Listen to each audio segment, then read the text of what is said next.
like a pro. You thought.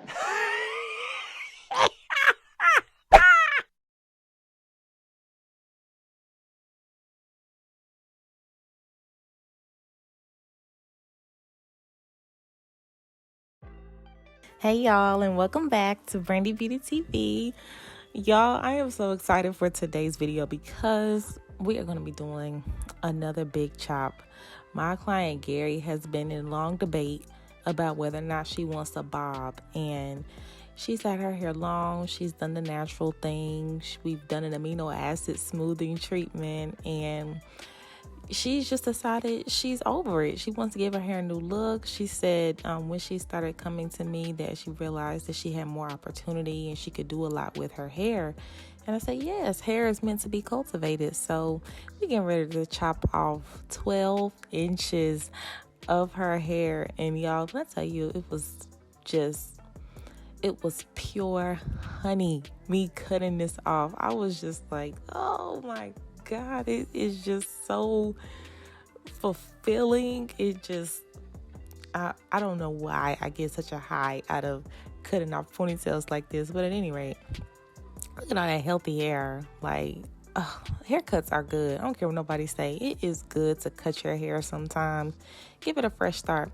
So, as you see, we just whacked off all that beautiful hair, and in the ponytail is actually about 8 inches, but by the time we get done cutting off everything, it'll be about 12 inches of hair that is gone. So, this video is all about the cut and the color predominantly. This is the first session that we did, and as you can see, after pressing out her hair, it's still long, and that's just the beauty of shrinkage. Like, her hair was kind of swollen at the roots in the beginning because she had been working out, but after pressing it out, you see it's still long. So yeah, about 12 inches. I wouldn't doubt if it was actually probably a little bit more in certain areas. So I'm going to be doing Gary a blunt cut, and it's going to be blunt, but it's going to have some wispiness to it too. I decided to go in with my little beauty supply store razor. Y'all, let me tell you, this razor comb is probably like $2, maybe $3. Okay, we'll say $5 at max. I know it's not more than $5. And this thing works absolute magic. A lot of hairstylists use this for like cutting like hair extensions and weaves, because it can give nice, clean, wispy haircuts without much effort, because when you're working with weave, you're working with typically a whole lot of hair. But I found that I love it for natural hair. I like it for real hair, because the magic works just as good. And I like being able to do kind of just free flowing haircuts such as this. It's just all freehand, you know. I'm not really, of course I'm taking my time doing section by section, but really being able to go in and just detail it how you want, and really just carving out the detail in places that you want to see really does make a haircut go from 0 to 100. And y'all, it's all about detail when you're dealing with haircuts, especially bob haircuts, y'all, because when people say, oh, I want a bob, I'm just like, okay, let's go back to the drawing board, because to say I want a bob is not enough information. There's a million different ways to do a bob. You can have a layered bob, a graduated bob, a blunt bob, wispy bob, neck length bob, A-line bob, shoulder length bob. I mean, like, it's it's a lot of subcategories in the bob category. So bob is one of those haircuts you can truly get as detailed as you want. And 9 out of 10 times it's really hard to recreate anybody's bob because so much personalization goes into it. So around her front, I decided to leave the back a little bit more, I should say more blunt.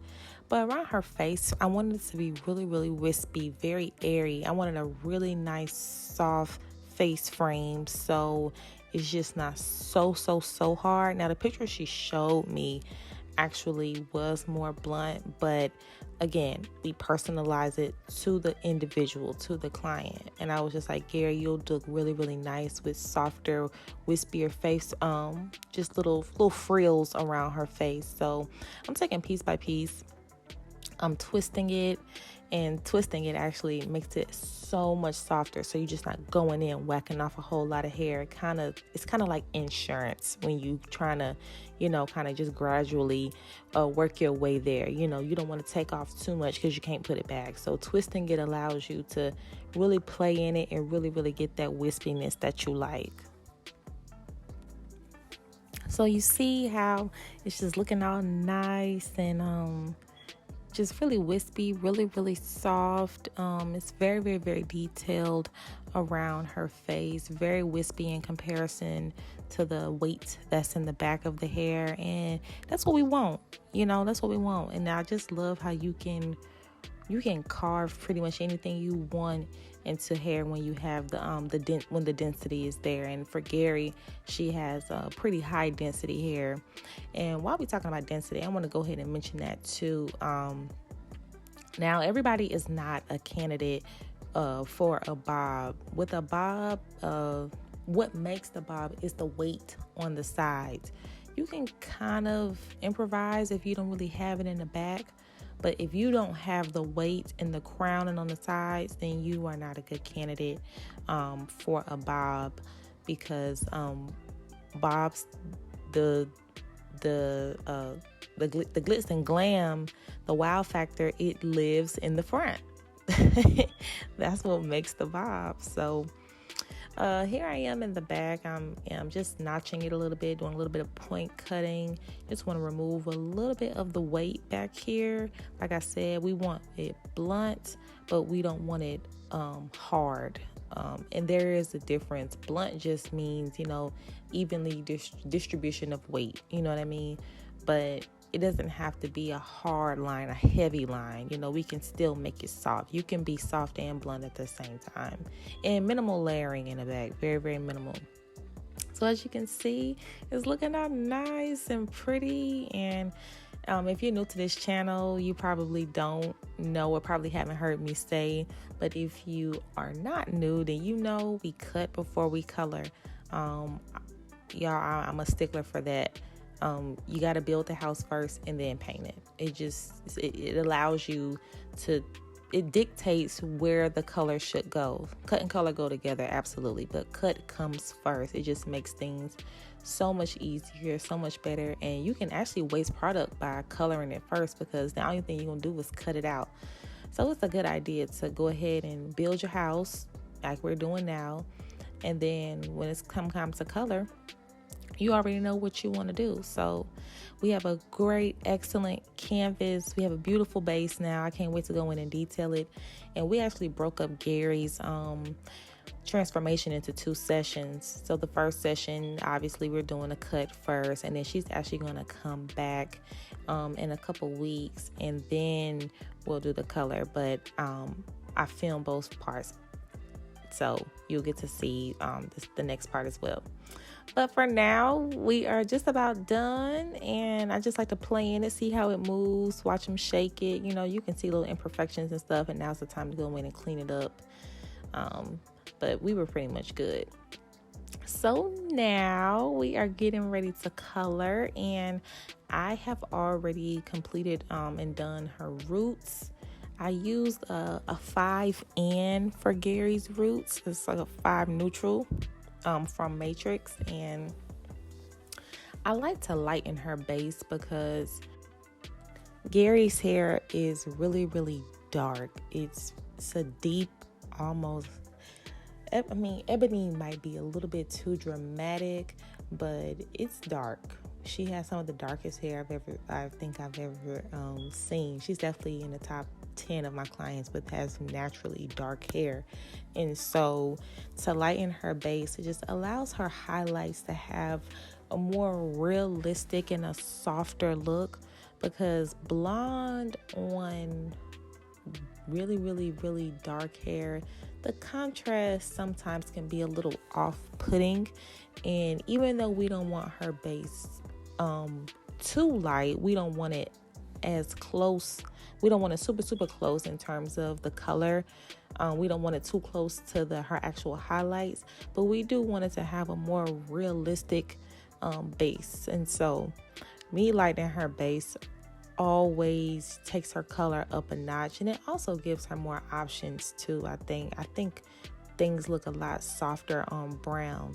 Now, depending on the tone, sometimes dark hair is really, really useful. Like reds look really, really good next to like dark hair, but blondes, just to me, anytime somebody wants blonde highlights, I'm always, unless their hair color is naturally lighter and more like a brown, I always suggest going in and lightening the base a little bit, because it just makes it more realistic, and it makes it so much softer, and you can really build on it really easily. So I am now going in, doing some freehand painting, adding her highlights. I'm not doing any weaving or nothing like that. This is all surface painting, and I want the maximum dimension, because as you see, Gary already had hair color in her hair, but we cut so much of it out, so we are having to go in and pretty much recreate a whole new look. And I decided I want this to be mega dimensional. I mean, I want the dimension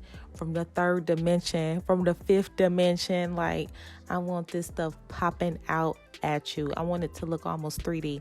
So I am being very, very particular and really intentional about my placement here. And as you see, since her haircut is already popping, her haircut is already laid, I know exactly where to paint, how I want this hair to move and everything like that, because the guide from the haircut is already there.